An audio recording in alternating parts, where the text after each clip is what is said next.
I didn't mean to overhear her. I didn't mean to catch the way her glowing markings flared in the dark, or the way my name slipped from her lips like a vow meant for no human ears.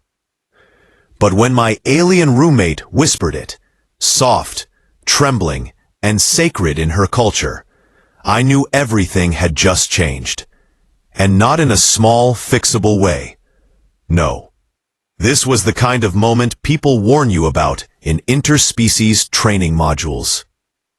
The kind of moment that carries consequences, rituals, and instincts I'm not ready to face, because she doesn't know I hurt her. She doesn't know what it means. And when the truth comes out, the universe is going to shift under our feet. I never thought the universe would let me live with someone who glows when she's embarrassed.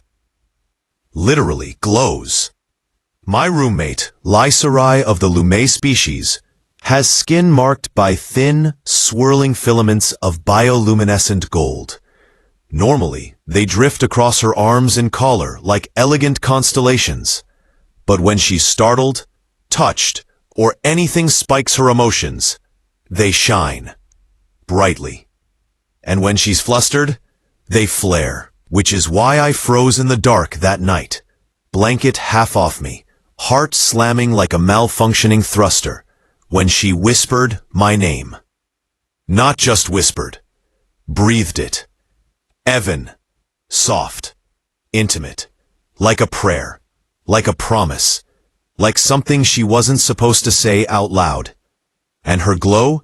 It pulsed like embers under her skin. I lay there stiff as a metal beam, staring across the room at her sleeping form on the couch. She slept curled into herself, knees tucked, silver hair spilling over her cheek, luminescent markings glowing faintly with each slow breath. She had no idea what she'd said, but I knew enough about Lume culture to know it was serious, maybe even dangerous. Because the last time she explained her culture's sacred declarations, she prefaced it with, humans would call it confessing your soul. I remember thinking, wow, glad that'll never come up. Then, yeah, the universe heard that and decided to mess with me. Morning was going to be awkward, but morning was nothing compared to the chaos that was coming. And it all began with a misunderstanding involving serial, alien instincts and the single most accidental, intimate moment of my life. Lai woke before me, stretching like a satisfied cat, her markings glowing warm and hazy.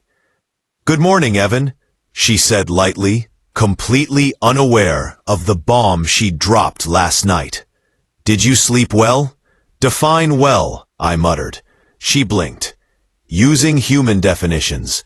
Restful, restorative, sufficient REM cycles, minimal disturbances." "Right, let's go with disturbances." She tilted her head, a gesture she used when processing emotional logic she deemed inefficient. "What disturbed you?" "You, talked in your sleep." "A common occurrence," she said, moving past me, toward the kitchen. "It is merely involuntary subconscious vocalization during dream cycle 4. "Right, but you said my name." She froze. Slowly, very slowly, her golden markings brightened. "I see," she said quietly. She opened the cabinet, grabbed a cereal box, poured it. Her glow intensified like she was standing under a spotlight. "Lie?" I ventured. "This is fine," she said, in an abruptly higher pitch. "Perfectly normal. Entirely ordinary." She sat down stiffly, holding her bowl so tightly the ceramic squeaked. "You're glowing," I said. "A coincidence." "You're glowing a lot. Coincidences can be abundant." "Are you?" "I will process this privately." But then the real disaster struck. She reached for the milk.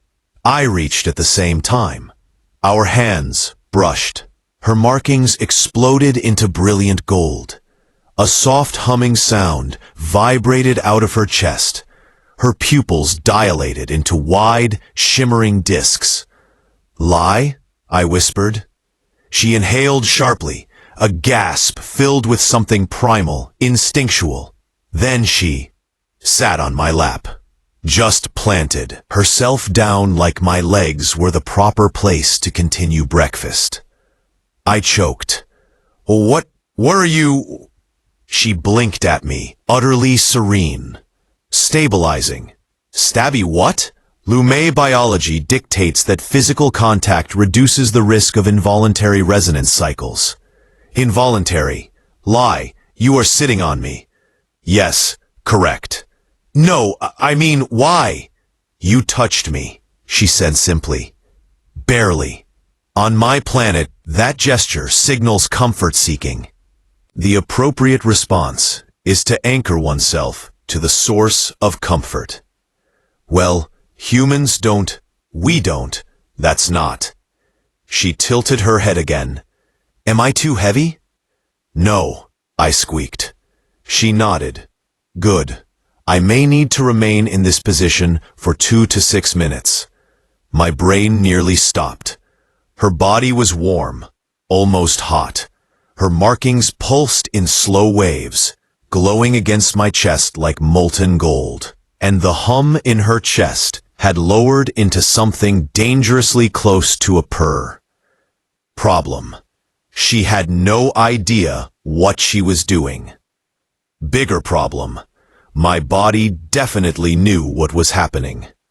And that set off her next involuntary reaction. Her glow brightened to neon levels. Her hair lifted like static energy, crackled through it. And her hum deepened. Lie? I managed. What's happening now? A secondary resonance. Is that bad? It can be, she murmured. For me. What do we do? She swallowed, and for the first time since I'd known her, she looked genuinely flustered. There is a remedy, but you will not like it. Lie, please, just tell me. She leaned in, so close her forehead brushed mine. We must maintain physical contact, continuous, calming, preferably with arms around me. You want me to? Hold me, she whispered. My brain went offline. I wrapped my arms around her, awkwardly at first, like I was afraid she'd shatter. But she melted instantly, relaxing against me with a soft exhale that sent warmth through my neck. Her glow stabilized into slow waves, like golden breath across her skin. This is sufficient, she murmured. Do not release me. Wasn't planning to. Your heart rate is elevated. Yeah, funny how that happens when a gorgeous alien woman climbs into your lap at breakfast. You find me aesthetically pleasing? I didn't say, I did say, okay, yes, obviously. Her markings flared. You are pleasing as well, Evan. My heart did something unhelpfully dramatic. Then her hum grew stronger. Lie, is that humming sound supposed to get louder? No, she said, voice tense. That is why the situation is escalating. Escalating? The resonance cycle is unstable, she said quickly. Someone interrupted it mid-trigger. Who? You. Oh, come on. If you had not withdrawn your hand so abruptly, my biology would have completed the initial cycle without incident. So I messed up your alien pheromone reset or something. Yes. Sorry. You should be, she mumbled against my neck. Her breath, warm and sweet, sent a shiver through me. She felt it. Her hum deepened. This is becoming complicated, she whispered. And of course, that's exactly when the door opened. My friend Mara stepped inside, arms full of data pads, ready to return something she borrowed. Then she saw us. Lie glowing in my lap, me holding Lie like she was the galaxy's most fragile, beautiful furnace. Mara blinked. Did I interrupt something? Lai's markings flared like someone dumped plasma on them. She hissed, actually hissed, and tightened her hold on me possessively. "Mara," I croaked, "this is not what it looks like. It looks like your roommate is about to laser blast me for walking in." "That is an acceptable assessment," Lai said. "Lai," I yelped. "I am currently in a delicate state," she snapped. "Your presence is destabilizing." "Wait, are you glowing more?" "Oh my God," Mara whispered, stepping back. "Is she jealous?" "I am not," Lai began, glow flaring violently. But the hum in her chest surged. Her breath hitched. Her grip tightened. "Evan," she whispered, trembling. "The resonance is spiking again. What do we do?" "You must complete the cycle." Mara baffled. "What cycle?" Lai mortified. "The bonding one." Mara whispering. "Bro, she is so jealous." Lai hissed at her again. "Mara, please leave," I begged. Yeah, okay. Good luck with whatever this is." She bolted. The door slammed. Lai collapsed against me, glowing dangerously bright. "Evan," she breathed. I need the completion ritual, now." My heart stopped. "Which is?" She lifted her face. Her eyes glowed gold. Her breath trembled, and she whispered, "A kiss." Her lips met mine softly at first, like a question, like a breath, like the whole universe paused to listen. Then her glow surged, exploding through her markings in radiant waves. The hum in her chest synchronized with my heartbeat. Her hands cupped my jaw with trembling urgency. I pulled her closer. She gasped into the kiss, a sound so intimate and relieved it nearly unraveled me. Then, silence. The glow faded to a soft, warm shimmer. She exhaled in bliss. "The cycle is complete," she whispered against my lips. And then, "We are bonded now." "Bonded?" I squeaked. "Yes," she said sweetly, nuzzling my neck. "It is temporary. Merely 3 lunar cycles." 3 months! That is the abbreviated version. What's the full version? 4 years. Lie? She smiled mischievously. "You kissed me, Evan. This is your doing. You sat on me. You triggered my instinct. You glowed at me. You find that attractive." I sputtered. She leaned in, whispering against my ear. "And now you are mine for 3 lunar cycles. Perhaps longer if we enjoy Phase 2. "Phase 2? She smiled, warm, glowing, and wickedly fond. "You will like Phase 2. When Lai told me we were bonded, I pictured rings, awkward anniversary dinners, and a lifetime supply of those novelty "We're Taken" t-shirts. As it turned out, I should have pictured paperwork, not human forms of bureaucracy, but something far more theatrical, pagey. We spent the rest of the morning tiptoeing around the apartment, like 2 thieves who had accidentally stolen one another's gravity. Lai moved with a softness I hadn't seen before. Every tilt of her shoulder, every glance, was a careful calibration. Her markings pulsed in slow, warm rhythms whenever our fingers brushed. She would look up at me with an expression that was equal parts curiosity and fondness. And then, for the tiniest moment, she would revert to that clinical, almost comical detachment she used when explaining physics. She said at one point, voice clipped and precise as an engineering readout, "You are demonstrating an unusual level of fluster. Statistically, this should reduce my cycle 3. "Helpful," I said, attempting levity while my brain tried to figure out whether the flush heating my face was from embarrassment or something more pleasant. "Tell me when the statistics include sudden urges to hug the nearest bioluminescent goddess." Lai blinked.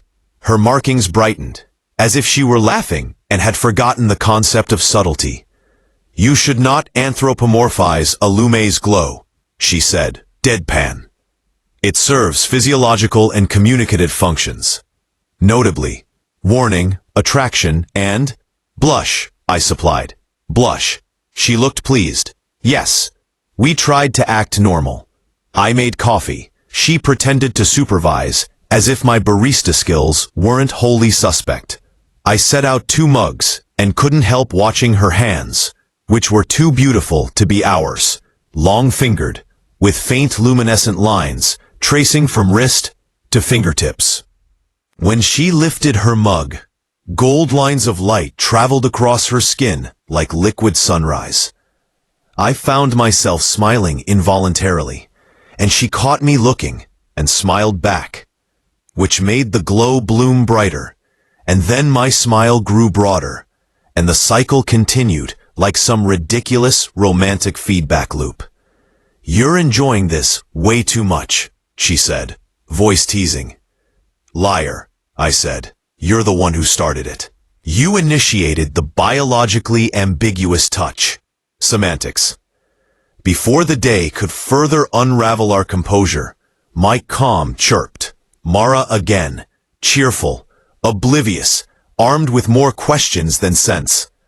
I braced for the awkwardness of trying to explain what had happened without making it sound like a sci-fi fever dream.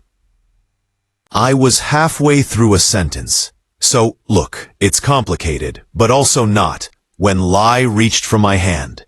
Her fingers were warm, and the light along her veins tightened into a ribbon of color that wrapped my palm in gold. The sensation was nothing like human touch. It was as if the contact carried a quiet, electric reassurance. I felt calmer, steadier. Then Lai leaned in, resting her head briefly on my shoulder, and the apartment seemed to exhale. Mara's face appeared in the doorway. She stood there for a heartbeat, scanning the scene. 2 mugs, 2 lit faces, 1 very intimate human alien handhold, then let out a high, incredulous laugh. "You guys are gross," she said fondly, but I could tell the cogs in her mind were whirring. She took a step forward, as if she were about to poke the surreal tableau with a stick, then thought better of it. "So, dinner tonight? There's a thing. Potluck at Jude's. You in, Evan? Lai?"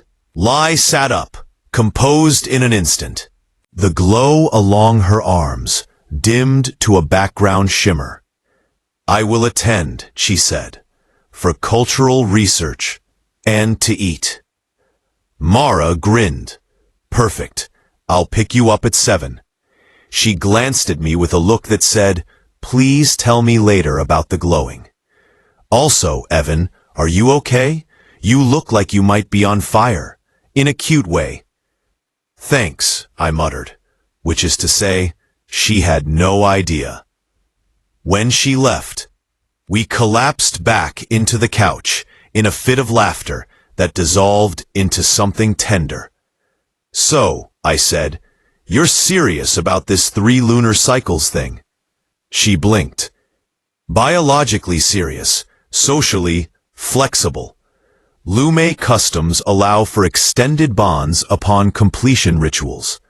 Humans have been observed to interpret these bonds as romantic, and also legally binding." "Not in human courts," she said, "yet." I choked on my coffee. Good. I was not ready for interspecies prenuptial agreements. "Relax, Evan." She nudged my knee with her shoulder. "This is an adventure."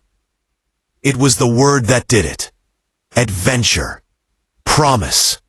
A future that didn't feel like a cliff edge so much as an invitation to explore the stars together. And then the message came. It popped up on my comm from an unknown channel. Lysarai Lume, bonding notification. Formalization required within 36 hours. Embassy liaison assigned. The words were clinical. The implications were not. Lai's markings flared bright and immediate, like storm warning beacons. "What is that?" I asked. She sat up sharply, golden lines racing up her neck. "The Lume Bureau of Cultural Affairs," she said, voice suddenly professional again. The bonding we completed triggered an automatic flag. When a Lume forms a bond with a non-Lume, certain formalities are recommended. It is a protocol. Recommended for whom? To make sure we sign a certificate declaring I consent to this destiny? I tried to joke, but the way Lai's shoulders tightened told me this was more serious for her species than for ours. "It's not merely paperwork," she said. "There are traditions that bind, emotionally and socially. The embassy handles the translation between cultures. It is considered respectful to undergo the formal recognition." I swallowed. "And if we don't?" Her eyes met mine. Solid and glowing, open and vulnerable. "Then some of my people might believe the bond was incomplete. They may insist we reaffirm publicly." I pictured the Lume equivalent of relatives showing up on my doorstep, wearing ceremonial robes and demanding a public handshake. My heart gave a ridiculous little hop and then ran for cover. "Do you want to go?" I asked. "Yes," she said simply. "Will you accompany me?" My answer came without thought. Of course. We spent the afternoon in a flurry of logistics. The embassy wanted details, our full names, a record of the ritual, which apparently qualified as unconventional but valid, and a list of witnesses. They also wanted us to attend an orientation on Lume cultural exchange practices. The kicker was a polite advisory. Bonded pairs are encouraged to present as a unit during formalization. Lai's comm pinged with a small, mischievous glyph seconds after I read it. She translated it for me with one of those tiny, dangerous smiles she used when plotting experiments. "We will wear matching outfits," she said. I pictured something ornate and terrifying and nearly choked. "Lai, you do realize our wardrobes are not coordinated at all. Also, you literally glow." "We will be tasteful," she promised. Tasteful, it turned out, meant subtle fabrics that highlighted her luminescence and made me feel like a walking curtain. She insisted on trying on 3 different ensembles in our living room like a high-fashion alien and a human who'd never passed a mirror test. Mara stopped by, of course, and nearly had a coronary when she saw us.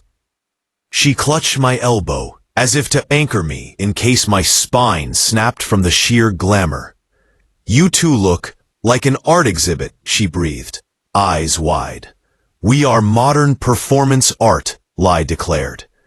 We left for the embassy, feeling oddly like a couple that had been together for years, and also like 2 people who had to Google what a couple was 5 minutes ago. The embassy itself was a spectacle, a building of glass and living vines, shimmering with bioluminescent sashings, where species mingled in a hum of different languages and light. Lume officials floated gracefully across the atrium, their markings a flicker of colors coordinated like living flags. My palms sweated. Lee squeezed my hand. Her glow steadied me. "Stay calm," she said. "This is ritual, not court." "Which is legal for you and makes me nervous."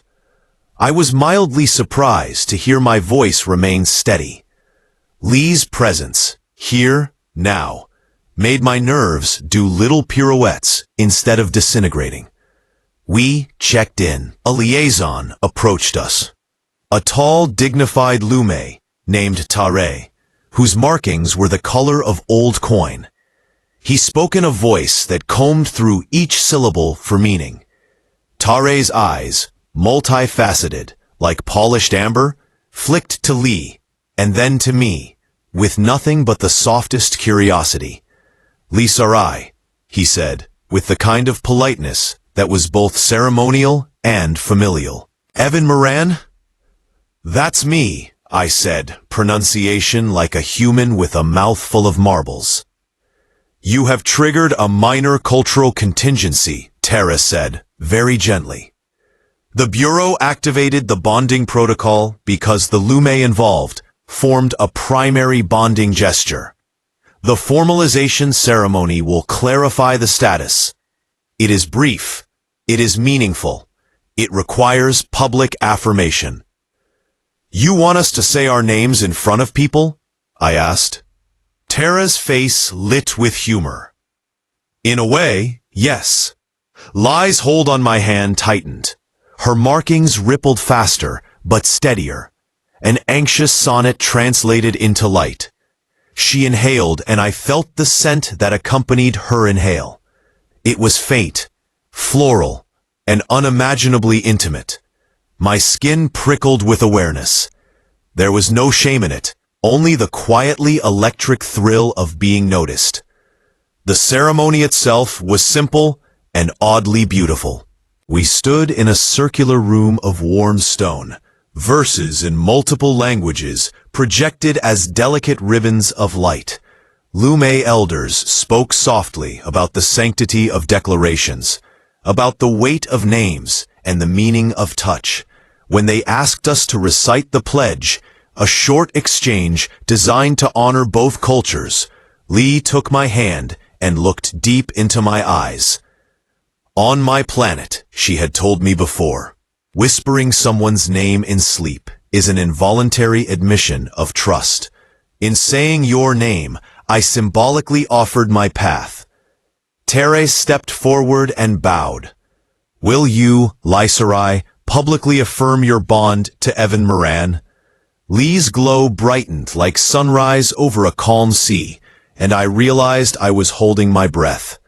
She smiled, the kind that lit her from the inside, and said my name. "Evan Moran," she murmured. The syllables were perfectly formed, and they reverberated in me like a tuning fork.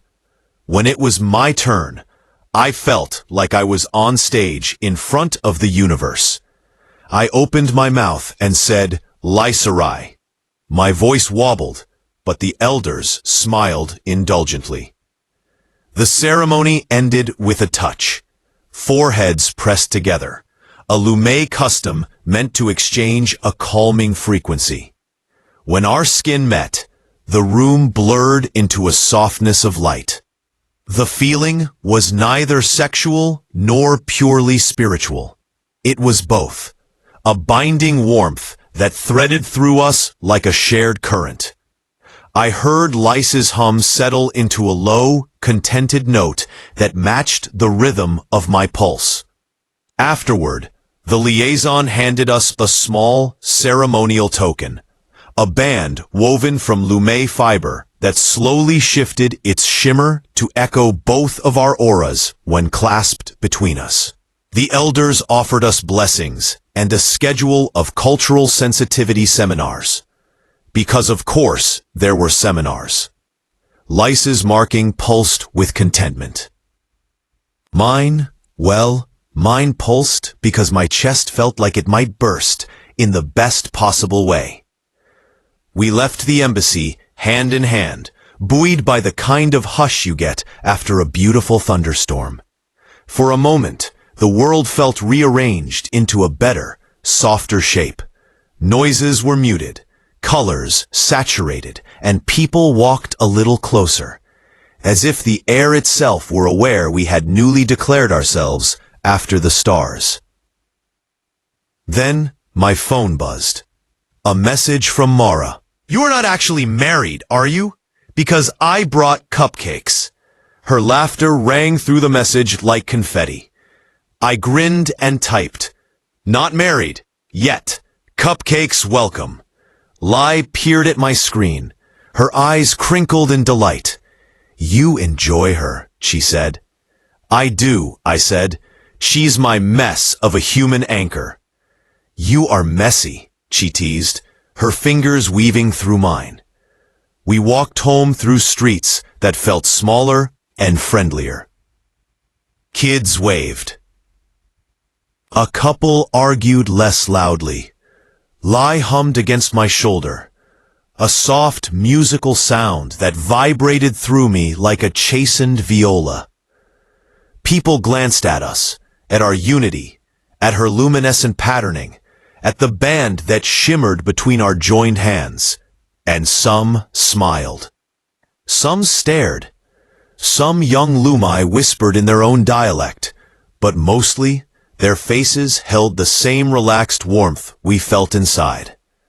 We reached our building and climbed the stairs, the ascent feeling like we were returning to a nest. On the landing, Lai paused. Her eyes were thoughtful.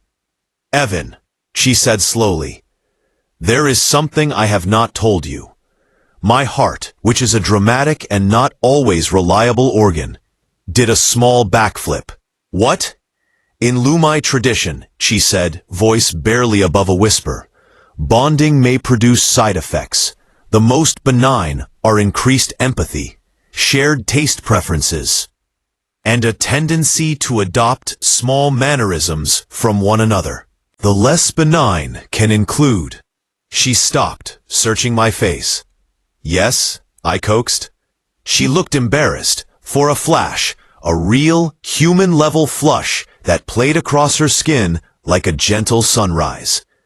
Her markings glowed like the inside of a seashell. "It may cause possessive behaviors," she said, then immediately looked mortified. "I mean, in my species, possessiveness is a protective trait. It signals care. Humans interpret it differently. I do not want to frighten you." My chest loosened into a laugh. I'd be lying if I said that idea didn't make me nervous, but also curious. She smiled, relieved, and stepped closer. "Then we will navigate it together." We reached the apartment and collapsed on the couch in a heap of light and laughter. Lee rested her head on my chest again. The band between our fingers flashed like a tiny lighthouse. "Phase 2, she said, as if remembering a private joke. "You are prepared?" "Prepare me," I asked. "For what? Taboos? Interstellar hand fasting? Matching tattoos?" She laughed, a sound like small wind chimes. "You will see. It will be delightful, slightly embarrassing, definitely intimate." "Sounds like a Tuesday," I said. She nuzzled my neck, breath warm. The glow along her temples shimmered. "Do you remember the whisper last night?" I did. Remembering sent a pleasant, embarrassing warmth across my face. "Yeah, I'll never forget that whisper." She went very still, then chuckled softly. "You should not have heard it," she said. "It is an involuntary admission of trust, but now I may say it deliberately." My pulse quickened. "Say it." She inhaled, and the noise she made was a soft, reverent exhale, like the sound of moth wings. "Evan." The single syllable seemed to graze me like sunlight. Her markings flared with the joy of it. "I whispered your name in my sleep because I trust you," she said suddenly, as if deciding to tell me the thing she'd reserved for ceremonies. "When I woke, I felt afraid, but then I realized I had given you something precious, and you accepted it without flinching." My eyes brimmed. "Lie, She kissed me, tender and fierce at once, and the apartment dissolved into the gentle syntax of shared breath. The band between our wrists warmed like a pulse against my skin, the token reacting to our joined energies. We were stranded in that slow, cozy universe when the building's doorbell blared. Somewhere downstairs, someone rang the buzzer, and the sound cut through our bubble like a pebble through glass. Lai pulled back, concerned. "Visitors?" I checked the intercom. "It's—" My voice went thin. The label on the screen read, "Mara? Emergency?" She was back earlier than expected. Lai's markings fluttered. Her pupils dilated. The hum in her chest grew momentarily sharp. "We will manage," she said, a silk-edged warning beneath the calm. The buzzer rang again. I stood, feeling oddly protective and ridiculous at once. Lai stood with me, tall and glowing, fingers laced through mine. I summoned a smile to the intercom and pressed accept. Mara's voice came through, breathless and a little scandalized. "Evan, door open. I may have mistaken my keys for the wrong ones. Also, you'll never believe who I bumped into." My stomach did a slow, unhappy flip. "Who?" There was a pause. Then, with theatrical flourish, Mara announced, "Jude. Jude from the potluck. He's outside, and Evan, he has a date with someone spectacular." Lai's muscles tensed. A pale, delicate flare of gold laced the length of her forearm. I glanced at her. "He's just a friend." Lai's hand tightened, and for a second the apartment felt like a stage and we were the only players. Her hum dropped to a low note, neither threatening nor fully relaxed. Protective, yes. Interestedly possessive, absolutely. The door buzzed again. Somewhere downstairs, the world was rearranging. I opened the door. Mara burst in like a hurricane of popcorn, then froze. Jude followed, tall, affable. Arm draped over the shoulder of a woman I'd never seen in our building before. She moved with the lazy confidence of someone who owned her space. Her hair was a sweep of silver and violet, and when she laughed, she showed a row of perfectly ordinary, very human teeth. Lai's markings flared, then dimmed in a curious pattern I'd never noticed before. She stepped forward as if by instinct and took my hand. The woman, the date, smiled bright and easy. She extended a hand to Lai in a gesture that felt casual and kind. "Hi, I'm Tessa." Lai's markings roared. She stepped protectively in front of me like a sentry in a crown of light. "Greetings," she said, voice low. "Who are you?" to Evan. Jude looked startled. Mara looked amused, and Tessa's smile faltered a fraction. I'm his date. We met at the potluck line. Lai's chest rose in quick, shallow breaths. The hum in her throat went higher, more urgent. A soft, iridescent fog began to bloom around her. A reaction I'd not seen before. It smelled like rain on hot sand and something sweet and stubborn. My fingers curled tighter around hers, and I felt an almost physical pressure to assert something I'd never had to assert before, that this person beside me belonged to me in a new, complicated way. Tessa glanced between Lai and me with confusion. "Is everything okay?" Lai's eyes met mine, luminescent and honest, and in that instant, I felt a fierce, thoughtless protectiveness flaring up like a torch I didn't know I had. The band at my wrist pulsed. I realized with a jolt that the bond wasn't just emotional, it was biological, a tether that tugged when Lai reacted.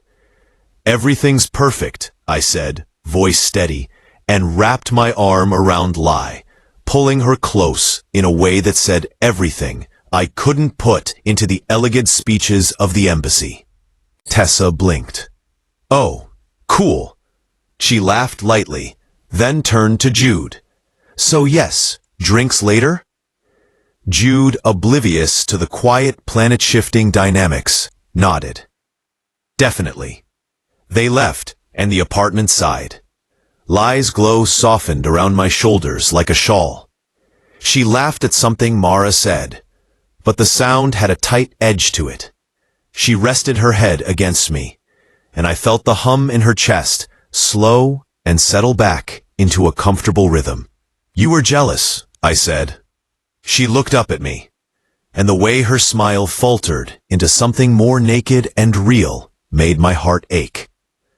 "I do not like to see you with others," she admitted. It is an instinct to protect. I feel it in my bones. I feel it in my bones too, I replied. And also in my chest. She kissed me then. Not a completion ritual, not the imperial public ceremony, but a quiet, claiming kiss that tasted of coffee and something floral and unmistakably hers. We pulled apart with a mutual, dizzy laugh. Phase 2, she whispered. Bring it on, I said. Then the buzzer rang again. This time it wasn't a neighbor or a friend. It was a formal chime from the embassy. Liza Rai, urgent request. Please report to Bureau within 12 hours. Lai looked at me, pupils wide, the color of very small suns. We are not done, she said, smiling with breathless daring. Phase 2 is beginning. I took a breath and found, in the center of all this luminous uncertainty, a very human certainty that made me grin like an idiot. Then I guess we better get ready, I said. She leaned in and whispered, so softly that the night itself seemed to lean closer. Stay with me, Evan. And miss the cliffhanger?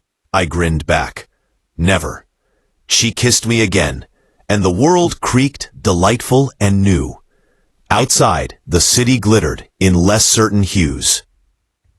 Inside, the band around our wrists flashed, and in that little pulse, I felt the promise of more.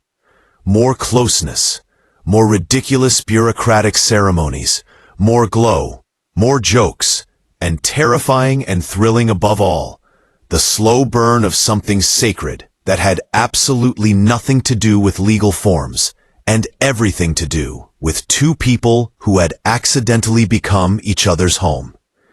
We slept intertwined that night, Lai's breath warm against my neck, her light a steady heartbeat at my flank, and in the small hours, between sleep and the bright alarm of tomorrow, she whispered my name again in waking and not sleeping, and the world, for a blessed second, stood still.